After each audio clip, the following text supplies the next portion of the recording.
लोण्याच्या गोळ्यावर सुरी चालवावी इतकं सोपं काही राजकारण नाही. हे भारतीय जनता पार्टीच्या नेत्यांच्या आता लक्षात यायला लागलेलं आहे. आता अजित पवार यांना महायुतीमध्ये सामील करून घेऊन आपण नेमकं काय साध्य केलेलं आहे, असा त्यांना आता प्रश्न पडलेला आहे. अजितदादा पवार यांना नारायणगावमध्ये भारतीय जनता पार्टीच्या माजी जिल्हा परिषद अध्यक्षाबाईंनी काळे झेंडे दाखवले. याच्यापूर्वी अजित पवारांचा निषेध कसा करता येईल, अनेक कार्यकर्त्यांनी सांगितलं, पुणे जिल्ह्यातल्या विशेषतः, की आम्हाला त्यांच्या अजितदादा पवार यांच्यापासून जीविताला धोका आहे, असं देखील बोललं गेलेलं आहे. इथपर्यंत टोकाचा त्यांना विरोध आहे. आणि मग लोकसभा निवडणुकीमध्ये जे वोट ट्रान्सफर झाले नाही, हे जे भारतीय जनता पार्टीच्या नेत्यांच्या लक्षात आलेलं आहे, तर आता विधानसभेमध्ये काय, असा त्यांच्या समोर प्रश्न आहे. दुसरीकडं या नेत्यांची अडचण करून ठेवलेली आहे ती दस्तूर खुद्द अजित पवार यांनीच. काय अडचण करून ठेवलेली आहे, ते त्यांचे वक्तव्य वेगवेगळे. म्हणजे आता त्यांनी परवा जे वक्तव्य केलं, की आता सुनेत्रा पवार यांना बारामतीमध्ये उभं करून चूक केलेली आहे, घरामध्ये राजकारण कशाला, असं ते म्हटलेलं आहे.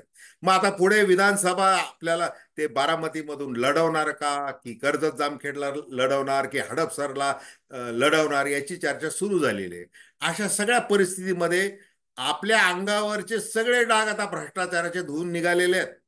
म्हणजे पंतप्रधान नरेंद्र मोदी यांच्यापासून गल्लीबोळातल्या भाजपच्या नेत्यापर्यंत सगळे जे काही म्हणायचे, की यांनी लाखो रुपयाचा घोटाळा केलेला आहे, 70,000 कोटीचा सिंचन घोटाळा केलेला आहे, आता ते डाग काय राहिलेले नाही. आपण जर पुन्हा पवार साहेबांकडे, आपल्या काकांकडे जर पुन्हा गेलो, तर आपल्यावर अशी टीका आता भारतीय जनता पार्टी करू शकणार नाही.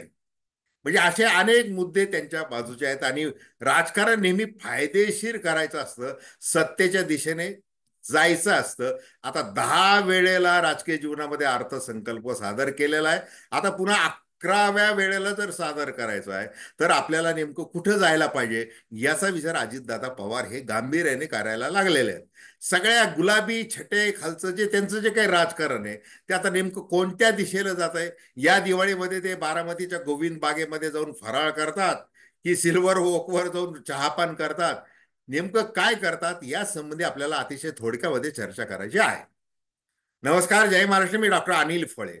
माझी आपल्याला विनंती, की चॅनल सबस्क्राईब करावं, सबस्क्राईबचं बटन दाबावं आणि आपल्या प्रतिक्रिया बिनधास्तपणे नोंदवाव्यात. आपण एक सर्वसामान्यांच्या दृष्टिकोनातून चर्चा करत असतो, एक स्वतंत्र पत्रकारिता म्हणून. आता बराचसा पल्ला आपल्याला गाठायचा आहे, त्याच्यामुळे ही विनंती आहे, की आपण हे चॅनल निश्चितपणे सबस्क्राईब करावं आणि सहकार्य करावं. हे बघा, अजितदादा पवार यांनी नरेश अरोरा या राजकीय सल्लागाराला 200 कोटी रुपये दिले, असं रोहित पवार यांनी सांगितलेलं आहे. मग आता त्यानुसार त्यांची गुलाबी कार असो, गुलाबी बस असो, गुलाबी व्यासपीठावरचं बॅनर असो, सगळीकडे गुलाबी छटा ती सगळी आहे. या गुलाबी छटा असताना त्यांच्यासमोर आता प्रश्न काय निर्माण झालेला आहे, की बारामती विधानसभा मतदारसंघामध्ये उभं राहायचं का. मग जर आपण राहिलो उभं, तर ती सहानुभूतीची लाट जी शरद पवारांच्या बाजूची आहे, होती, आहे आणि पुढे देखील राहील. तसं जर असेल, तर लोकसभा निवडणुकीमध्ये विधानसभा मतदारसंघातून 48,000 मतांची आपल्याला म्हणजे फटका बसलेला आहे. आपण पिछाडीवर राहिलेले आहेत. सुनेत्रा पवार यांना तेवढी मतं त्यांच्याच विधानसभा मतदारसंघामध्ये कमी पडलेली आहेत. मग आता आपण तिथं कशाला उभं राहायचं. मग ते वेगवेगळ्या पद्धतीने आता बोलून दाखवत आहे, की ती चूक झाली, घरातल्या घरात राजकारण नको वगैरे, असं ते बोलायला लागलेले. आणि अजून त्यांनी दुसरे एक वक्तव्य केलेलं आहे, जोड वक्तव्य त्याला म्हणता येईल, की त्यांनी असं केलेलं आहे, की आता 7-8 वेळेला तिथं उभं राहिलो, आता काही त्याच्यामध्ये रस आपल्याला नाही, असं त्यांनी बोलून दाखवलेलं. मग आता जय पवार राहणार काय, अजून कोणी राहणार त्यांच्या बाजूने, हा मुद्दा वेगळा आहे.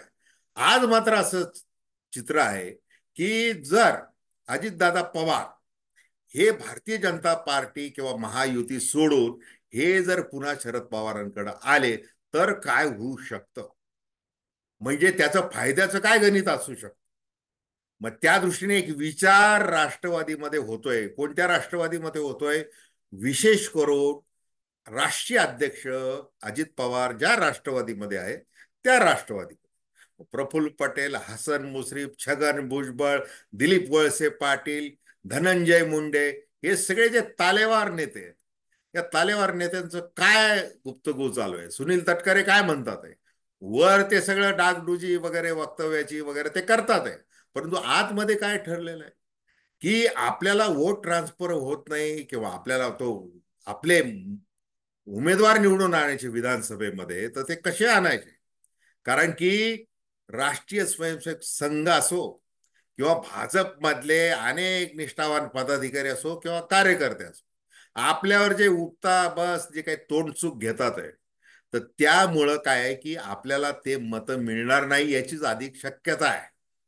मग असं असताना प्रफुल्ल पटेल असतील, छगन भुजबळ असतील, एक नाही दोनदा नाही अनेक वेळाला त्यांनी असं म्हटलेलं आहे. काय म्हटलेलं आहे की महायुतीच्या जागा वाटपाच्या वेळेला आमच्या ताटामध्ये आम्हाला किमान 90 ते 100 जागा मिळाल्या पाहिजे. मग असं ज्या वेळेला त्यांचा तो आग्रह वगैरे, मग आता याच्यावर विषयी जर प्रश्न विचारला जातो देवेंद्र फडणवीस यांच्या सारख्या दिग्गज नेत्याला, मग ते म्हणतात की राजकारणामध्ये कसं आहे की तोफ मागितली तर बंदूक मिळते, असं त्यांचं उत्तर असतं. म्हणजे आता ही बंदूक जी आहे ती आता अजितदादा पवार यांच्या राष्ट्रवादीला किती किती मोठी मिळणार आहे, किती जागांची मिळणार आहे. कारण की स्वतः भारतीय जनता पार्टीला 155 160 जागांनी लढवायच्या आहेत. मग त्या एकनाथ शिंदे यांच्या शिवसेनेला किती देणार आणि अजितदादा पवार यांच्या राष्ट्रवादीला किती देणार, असा प्रश्न निर्माण होणार आहे, तो झालेला आहे. मग अशा परिस्थितीमध्ये अजित पवार यांची मोठी पंचायत होणार आहे. त्यांच्या राजकीय करिअरचा हा भला मोठा प्रश्न निर्माण झालेला आहे. आता ज्या वेळेला आता पार्थ पवार असेल, स्वतः अजितदादा पवार असतील किंवा अन्य त्यांचे कोणी नातेवाईक असतील, मित्र असतील, यांच्या सगळ्यांवर ज्या काही 22-23 इन्कम टॅक्सच्या धाडी पडल्या, ईडी झालं, सगळं झालं, आणि मग त्याच्यातून जर सावरायचं असेल तर आपल्याला अमित शहा सारख्या दिग्गज नेत्याचा आशीर्वाद पाहिजे.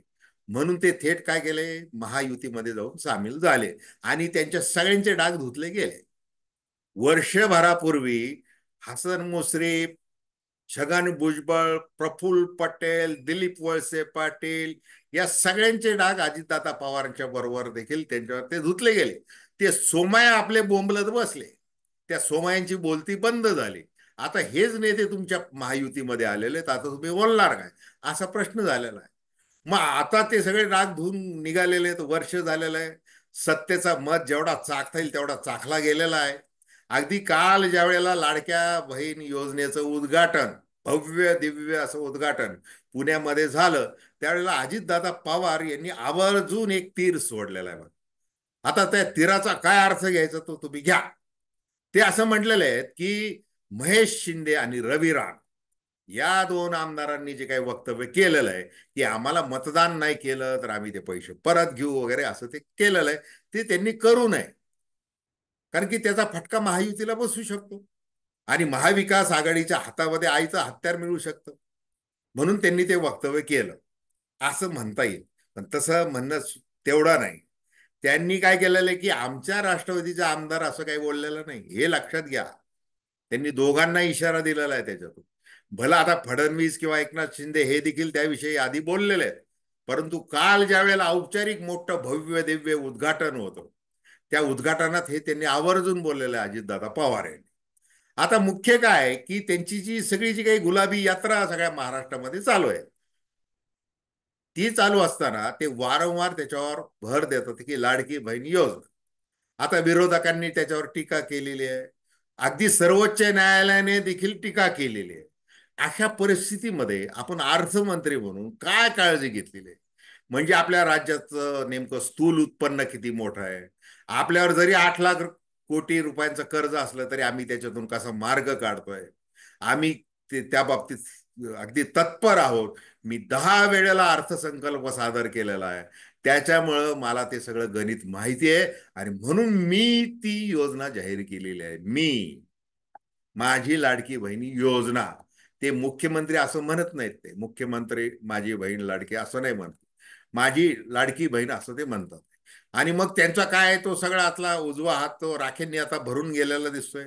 वेगवेगळे गणपती दर्शन कर, जो देव दिसल ते तिकडे चाललेले आहेत त्यांचं. आता अजितदादा पवार हे 180 डिग्रीमध्ये बदललेले आहेत, त्यांचा स्वभाव बदललेला आहे, ते सगळ्यांशी बोलायला लागलेले आहेत. नारायणगावला तिकडे जुन्नरमध्ये ज्या वेळेला त्यांचं भाषण चालू होतं आज, त्यावेळेला एका कार्यकर्त्याने उठून बॅनर झळकवलं आणि त्याच्यावर लिहिलं होतं की अजितदादा पवार तुम्ही परत या, अजितदादा परत या. मग ते काय म्हटले, त्याला त्याला पोलिसांनी ते बॅनर हिसकावून घेतला, हा भाग वेगळा.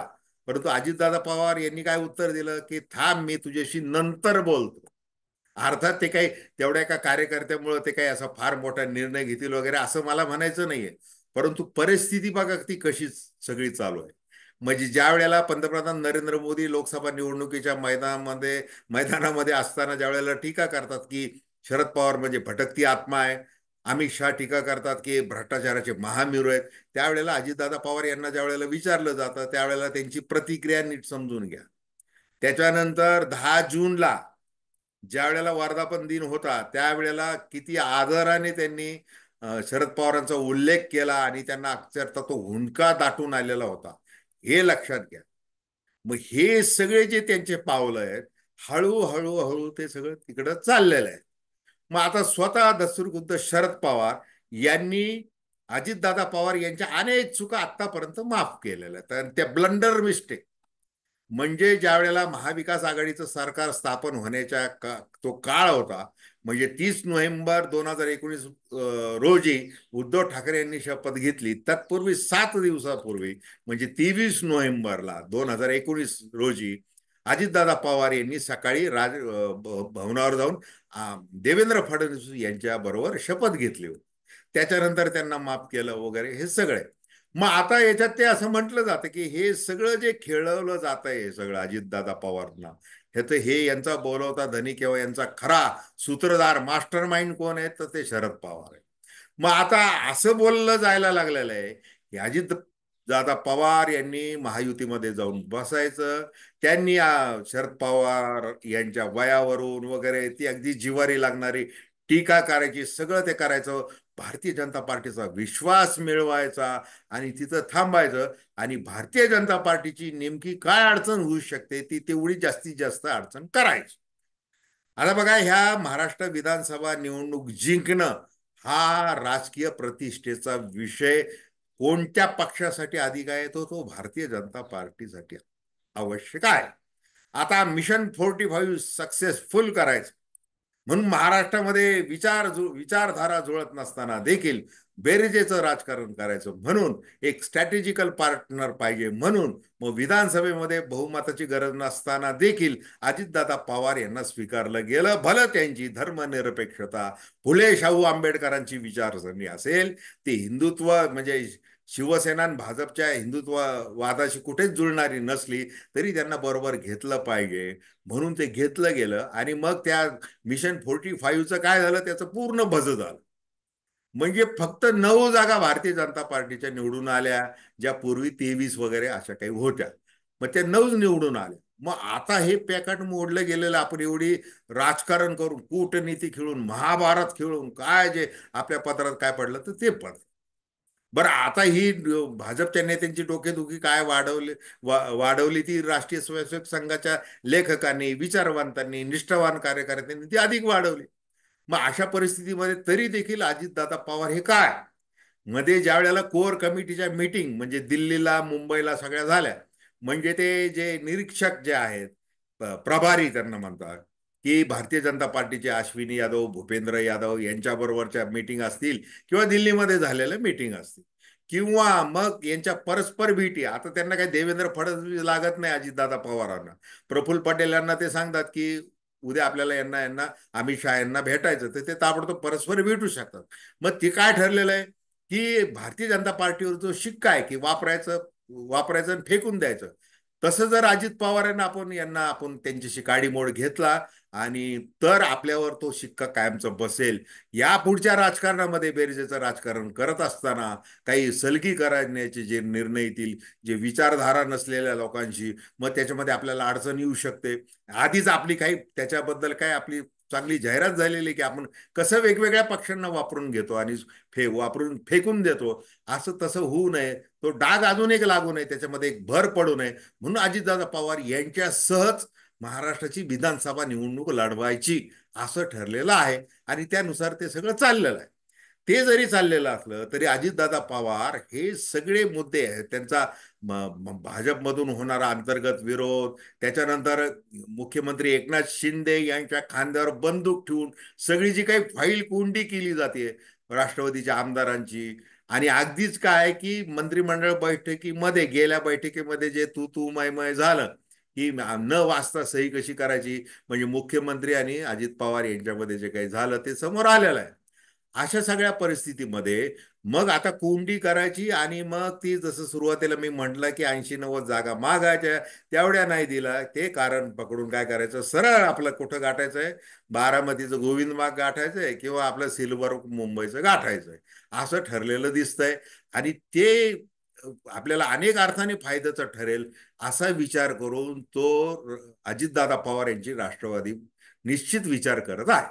तर याविषयी आपल्याला काय वाटतंय हे आपल्या कमेंट बॉक्समध्ये निश्चित तुम्ही नोंदवा, आपल्या प्रतिक्रिया द्या आणि चॅनल सबस्क्राईब करायला विसरू नका.